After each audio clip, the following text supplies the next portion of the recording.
Hallo meine Lieben und herzlich willkommen zu meinem Kanal Ehrlich Handmade. Heute möchte ich mit euch zusammen ein Oval häkeln, den ihr später für die Taschenkörbchen oder auch für die Teppiche benutzen könnt.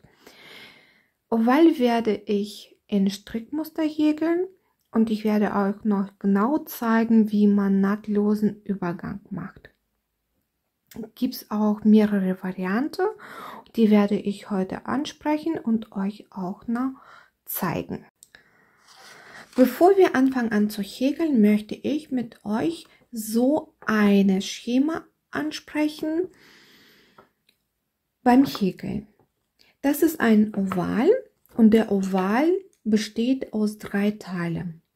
Der erste Teil ist der Viereck und dann einen Kreis, der halbiert ist, und dann die Hälfte ist von einer Seite und die andere Hälfte vom Kreis ist von der anderen Seite.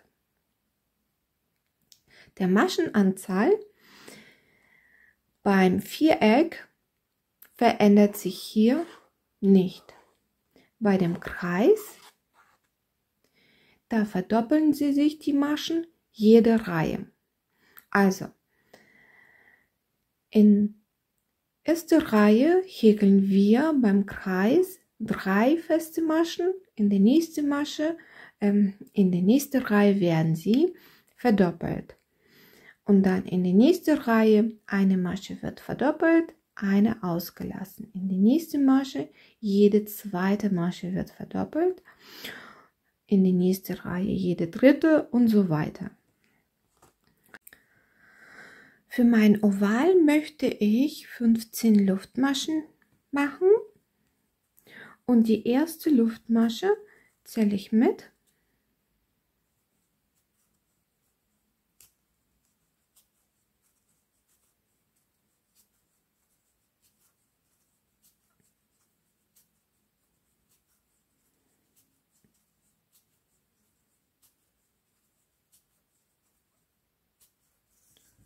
So, 15 Luftmaschen sind jetzt fertig.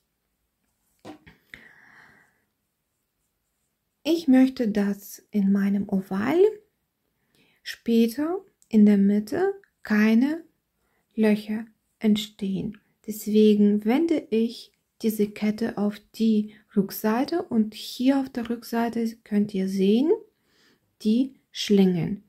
Unter jede Schlinge häkle ich eine feste Masche. Die erste Schlinge wird ausgelassen und wir fangen bei der zweiten an.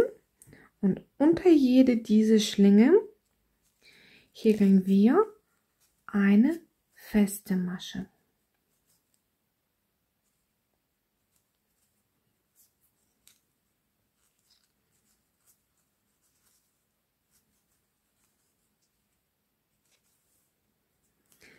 Wichtig ist, wenn man aus dem Textilgarn oder Baumwollgarn wie Bobini häkelt, dass wenn man die Masche rauszieht, die gleiche Höhe hat mit der Masche, die auf der Häkelnadel ist. Dann entstehen hier unten auch keine Löcher. Also wenn ich jetzt die Masche ganz festgezogen habe, dann könnt ihr schon sehen, der Unterschied, der ganz locker oder die Masche, die locker gehäkelt war und die zu fest war. Darauf bitte auch achten.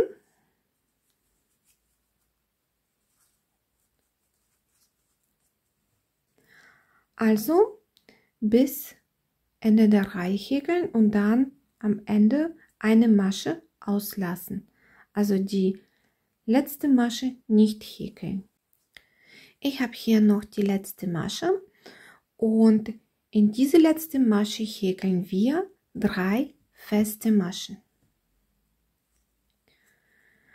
Und versucht hier nicht zu fest diese 3 Maschen zu häkeln. Die müssen ganz locker sein.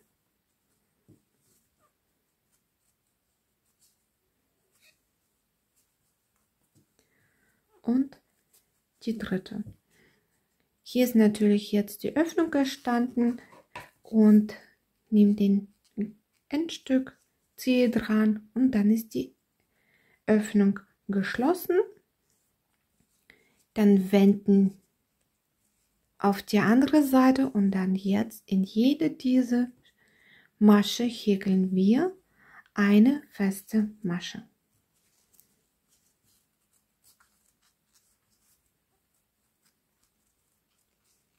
Ich gehe jetzt unter diesen beiden Schlingen durch.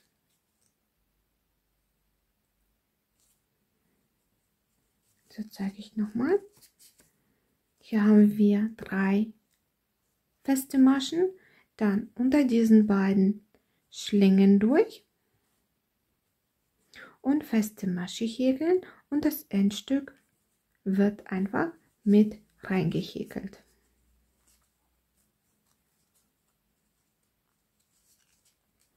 So, wieder unter diesen beiden Schlingen.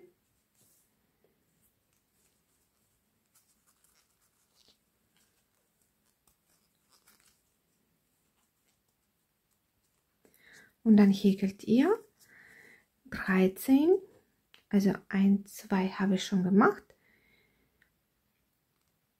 3, 4, 5, 6, 7, 8, 9, 10, 11, 12, 13 Maschen häkeln. Ich habe jetzt 12 Maschen gehäkelt. Auf der Rückseite kann man das Endstück auch abschneiden.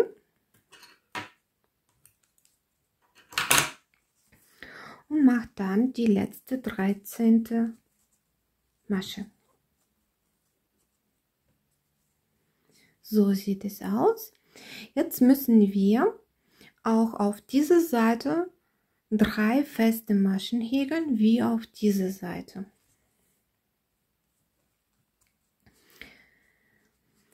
Hier könnte man auch gut erkennen, die erste Masche und die letzte Masche. Und dazwischen ist ja so querliegende Masche oder ich sag mal die Schlinge. Und die hintere Wand von dieser Schlinge gehe ich mit der Häkelnadel durch und mache dann eine feste Masche. In die gleiche Stelle noch die zweite feste Masche häkeln und die dritte feste Masche.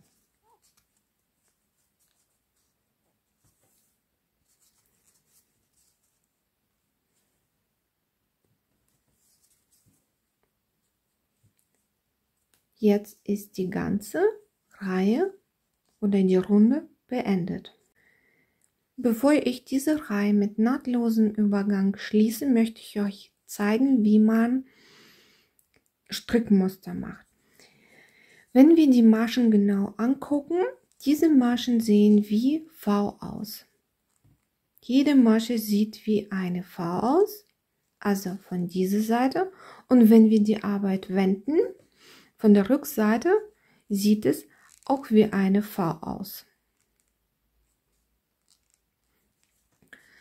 Wenn wir mit der Häkelnadel jetzt durch die Masche gehen, also die Masche halbieren, also durchstechen in der Mitte, dann soll die Häkelnadel von der Rückseite auch in der Mitte rauskommen. Also nicht irgendwie da oder von der anderen Seite. Also wichtig ist, dass die Häkelnadel auch hier in der Mitte rauskommt. So macht man auch richtig die Maschen in Strickmuster. So, das werde ich euch gleich nochmal zeigen, aber wir kommen nochmal zu den nahtlosen Übergang. Hier habe ich die letzte Masche gehäkelt. Den Faden, der jetzt auf der Häkelnadel ist, den ziehe ich ein wenig raus, nehme die Häkelnadel raus. So, Hier kann man gut erkennen die erste Masche und die zweite Masche. Zwischen diesen zwei Maschen liegt eine querliegende Masche oder ich würde mal sagen, das ist eine Schlinge. Also eine Masche, die zweite Masche und zwischen diesen beiden Maschen ist eine Schlinge. Ich gehe mit der Häkelnadel unterdurch, also von der Rückseite unterdurch, nehme jetzt diesen Faden und packe auf die Häkelnadel drauf und ziehe auf die Rückseite. Wichtig ist, dass dieser Faden nicht zu fest und nicht zu lang sein soll. Wenn es zu fest ist, könnte nachher diese Schlinge nicht greifen. Wenn es zu lang ist, auf der Rückseite, die wird ja auch so quer liegen und sieht ja dann schwabbelig aus. Und das wollen wir nicht. Da jeder von uns unterschiedliche Häkelstärke hat, muss jeder für sich diese goldene Mitte rausfinden. Also nicht zu fest und auch nicht zu lang machen, diese Schlinge. Das ist wichtig. Dann nehme ich jetzt wieder die Häkelnadel raus und gehe zu der erste feste Masche. Das war die erste feste Masche. In der Mitte steche ich jetzt die Häkelnadel rein und von der anderen Seite kommt die auch in der Mitte raus. Jetzt nehme ich mir den Faden und ziehe auf die Rückseite. Und ich kann auch dabei mit den Fingern diese Schlinge festhalten, dass sie mir nicht rausrutscht. Also hol dann den Faden nach vorne. Diese erste feste Masche soll auch nicht zu lang und auch nicht zu kurz sein. Jetzt kommen wir zu dieser Schlinge. Ich packe jetzt diese Schlinge auf die Häkelnadel rauf. Man kann auch ein bisschen mit den Fingern helfen.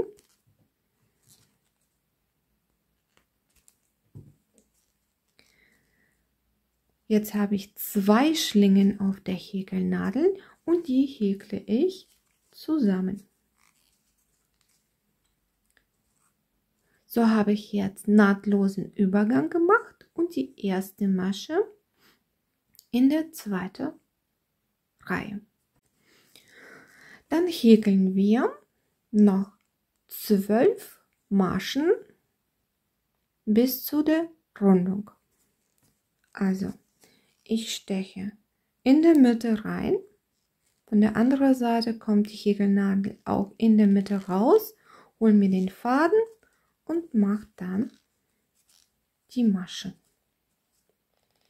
In der Mitte kommt sie von der Rückseite auch raus, die Häkelnadel, und dann mache ich die feste Masche. So entsteht der Strickmuster beim Häkeln.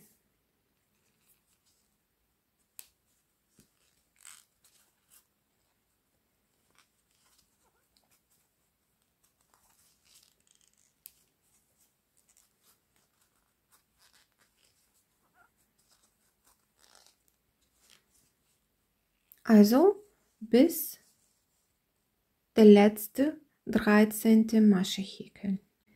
Ich habe jetzt 13 Maschen gehäkelt und zu den Rundung angekommen.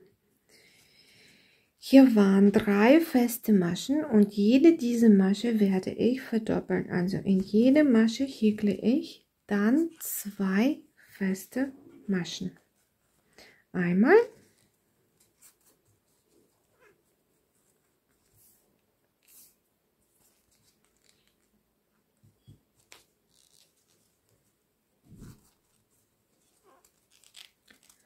Zweimal.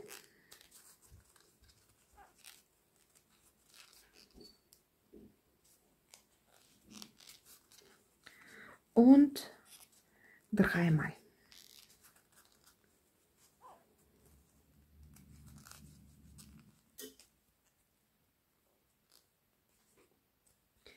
Dann häkle ich wieder in jede Masche eine feste Masche bis zu der nächsten Rundung. Und hier mache ich genauso wie auf diese Seite in jede diese Masche verdoppeln. Also aus 3 feste Maschen werden 6 feste Maschen. Also das gleiche, was wir auch hier gemacht haben. So sieht der Oval schon aus. Und wir schließen jetzt die Reihe ab mit nahtlosen Übergang. Lassen dann ein wenig Faden rausziehen. Dann gehen wir zwischen der ersten Masche und der zweiten Masche unter diese Schlinge, holen uns den Faden und ziehen auf die Rückseite. Das ist mir ein bisschen zu lang. Ich werde ein bisschen das am Arbeitsfaden ziehen und so machen oder die Länge ziehen, die ich ja von dieser Schlinge brauche. Dann, ich gehe in die erste Masche rein, also die erste Masche, nehme mir den Faden, ziehe auf die Rückseite, nehme diese Schlinge auf die Häkelnadel und mache dann die erste Masche von der dritten Reihe.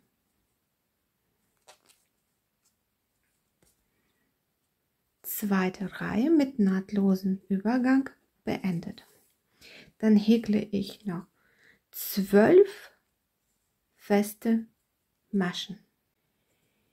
Die 13 feste Maschen sind jetzt gehäkelt, angekommen zu der Rundung und hier mache ich jetzt Folgendes. Erste Masche wird verdoppelt, in die nächste Masche häkle ich nur eine feste Masche und das 3-mal. Die erste Masche wird verdoppelt und die nächste Masche wird nur eine feste Masche gehäkelt. Einmal,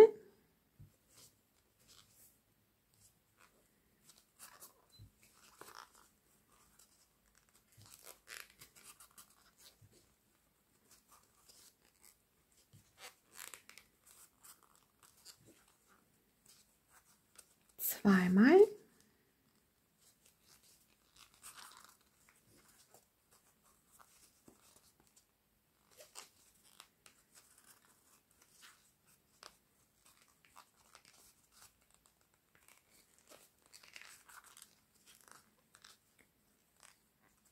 dreimal.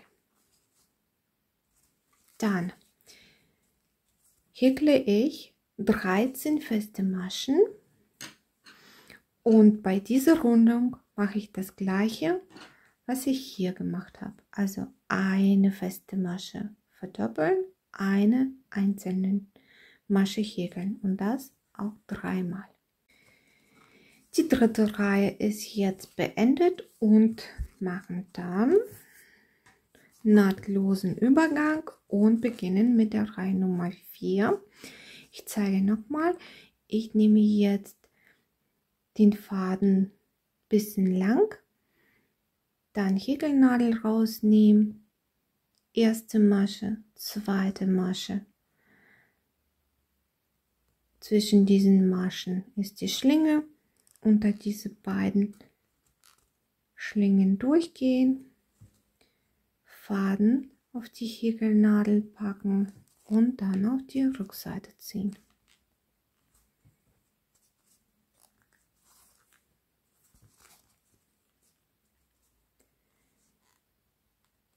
Dann Häkelnadel in die erste Masche einstechen, dass die auch von der Rückseite in der Mitte rauskommt. Faden nach vorne ziehen, diese Schlinge auf die Häkelnadel aufpacken und beide zusammen häkeln.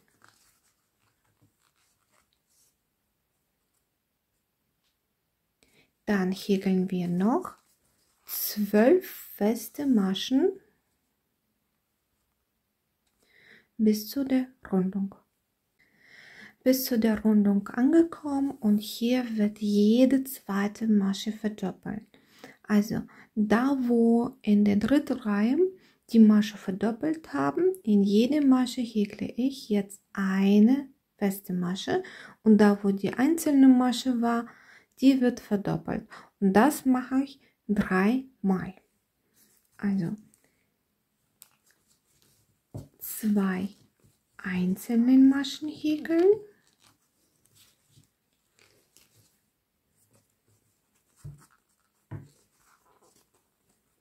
und eine Masche verdoppeln.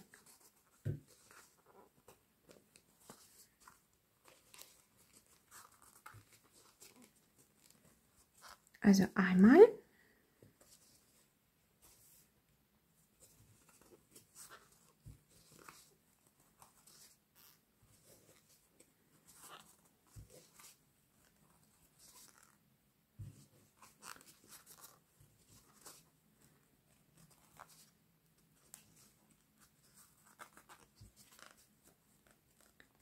zweimal,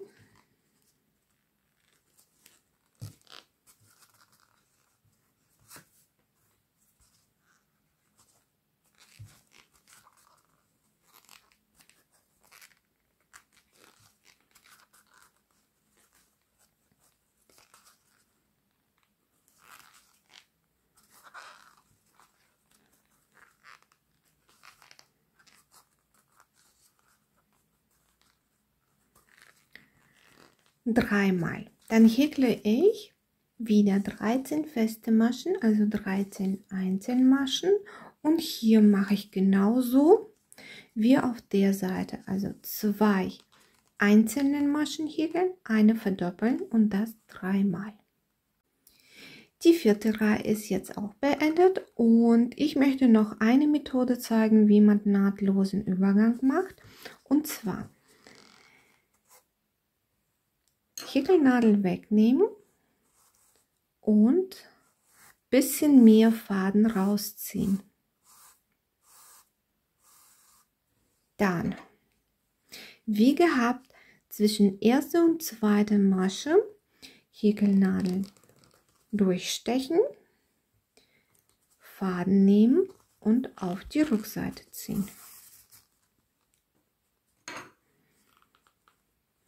So ziehen, dass diese Schlinge genauso lang ist, wie die anderen Schlingen sind. Dann nehme ich diesen Kreis, mache den auf und nehme dann oval dadurch.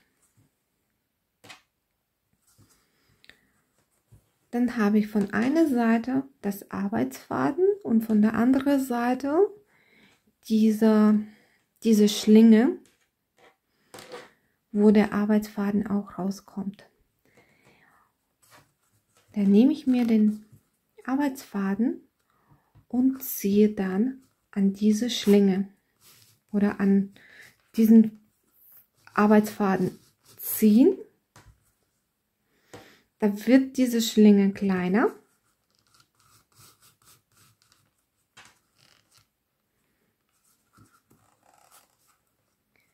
So sieht es aus. Dann halte ich hier einmal mit dem Finger fest und ziehe an den Arbeitsfaden. Und so habe ich jetzt auch nahtlos die Reihe beendet. Ich sehe, dass hier ein bisschen zu lang ist, nicht so lang wie alle anderen. Kann ich noch mal ein bisschen fester ziehen, bevor man mit der nächsten Reihe anfängt. So habe ich jetzt die Reihe beendet. und beginnen mit der Reihe Nummer 5. Das war die erste Masche, unterdurch stechen, wieder darauf achten, dass die Häkelnadel in der Mitte von der Rückseite rauskommt, Faden holen und die erste Masche häkeln. Dann häkle ich noch 12 Maschen dazu. Bin jetzt wieder bei der Rundung angekommen und hier muss ich jede dritte Masche verdoppeln. Ich mache das immer so, dass da, wo die Verdopplung ist, hier in der dritten Reihe haben wir die Verdopplung gemacht und obendrauf habe ich diese Maschen einzeln gehäkelt. Da, wo die einzelne Masche ist, habe ich die verdoppelt. Wenn ich da immer anfange, immer verdoppeln, da, wo die Verdopplung schon war, entsteht die Ecke. Und ich möchte, dass der Oval auch wirklich oval bleibt, dass die Rundung rund ist. Deswegen mache ich immer so, da wo die Verdopplung ist, mache ich immer einzelne Maschen. Und da wo die eine Masche ist, mache ich immer die Verdopplung. Und hier möchte ich jetzt, da wo die 2 einzelnen Maschen waren, die erste Masche werde ich verdoppeln.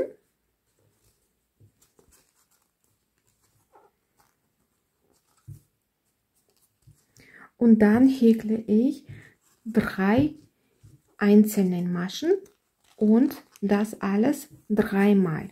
Also die erste Masche verdoppelt. Jetzt häkle ich 3 einzelne Maschen.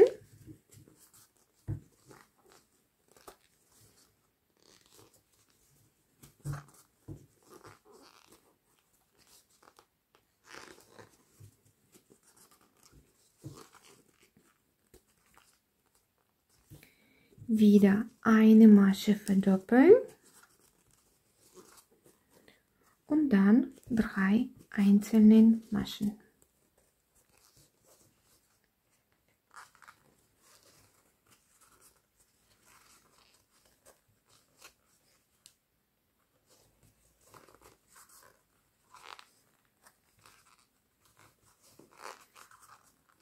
Und noch einmal letztes Mal. Eine Masche verdoppeln und 3 einzelnen Maschen.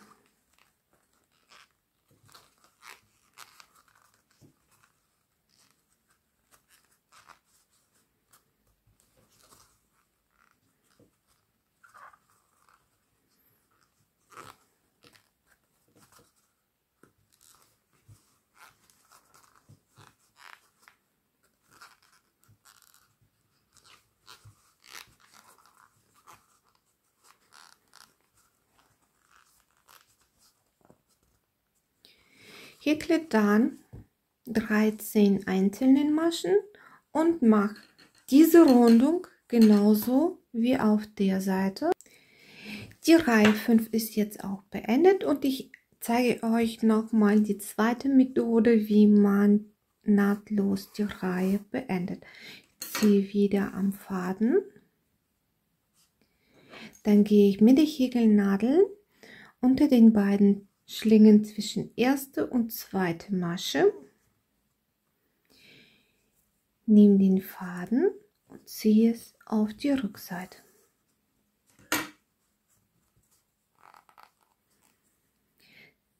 Dann diese Schlaufe, die entstanden ist, dadurch nehme ich mein Oval .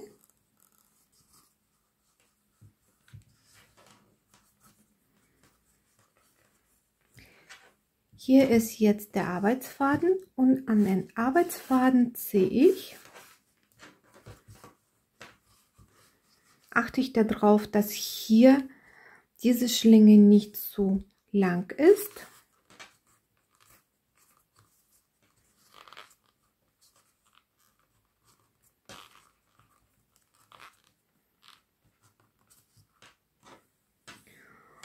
Und hier ist der Arbeitsfaden. Und an den ziehe ich da lang und ziehe dann auch alles fest. Und so habe ich jetzt auch die Reihe nahtlos beendet. Beginne jetzt mit der Reihe Nummer 6. Das ist die erste Masche. Steche da rein und mache dadurch auch die erste Masche in der Reihe Nummer 6.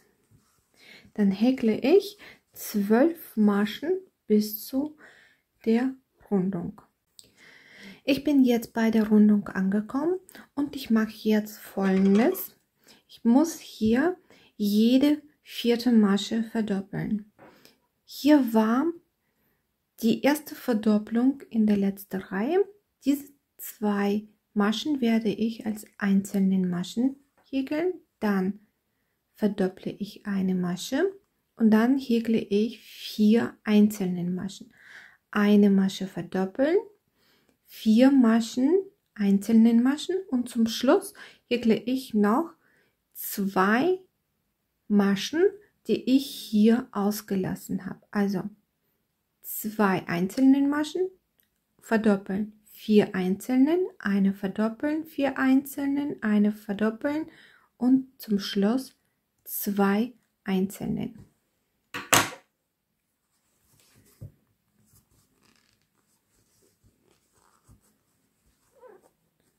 Zwei Maschen einzeln, eine verdoppeln.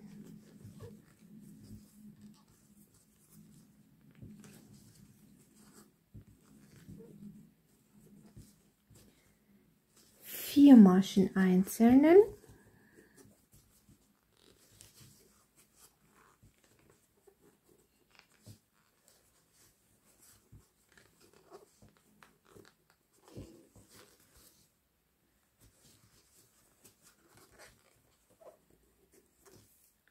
und dann eine Masche verdoppeln.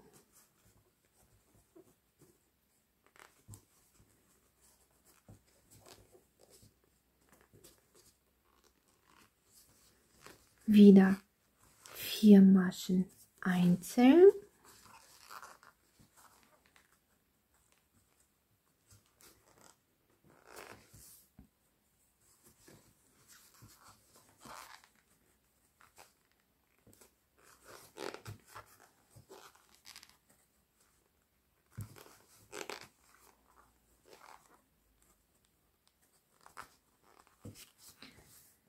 eine Masche verdoppeln.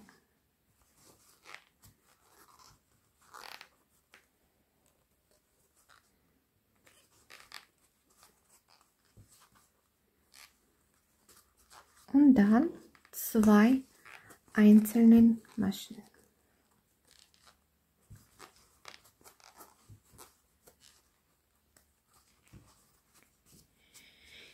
Häkle hier wieder 13 einzelnen Maschen und wiederhole auf dieser Seite genauso das, was wir auch hier gemacht haben.